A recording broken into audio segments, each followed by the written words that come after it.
కక్షపూరితంగా ముందుకు వెళ్లకుండా మనం కూడా మన కార్యకర్తలకి తెలియజేస్తూ వారిని కూడా ఒకంత శాంతింపపరుస్తూ, ఎందుకంటే గడిచిన 5 సంవత్సరాల కాలం వారు ఎదుర్కొన్నటువంటి సమస్యలు ఏదైతే ఉన్నాయో, ఇబ్బందులు ఏవైతే ఉన్నాయో, వాటి నేపథ్యంలో ఒకంత అత్యుత్సాహం కావచ్చు ముందుకు వచ్చి మరి ఏ విధంగా మనం ముందుకు వెళ్ళాలి అనేటువంటి అంశం మీద దృష్టి సారిస్తున్నటువంటి సందర్భంలో మనం సంయమనాన్ని పాటించడం మాత్రమే కాకుండా మన కార్యకర్తలు కూడా మనం సంయమనాన్ని పాటించవలసినటువంటి ఆవశ్యకతని వారందరికీ తెలియజేయవలసినటువంటి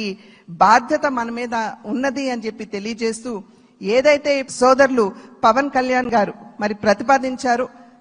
చంద్రబాబు నాయుడు గారిని మన నాయకుడిగా ఎన్నుకోవటం, నేను దాన్ని సమర్థిస్తున్నాను అని చెప్పి తెలియజేస్తూ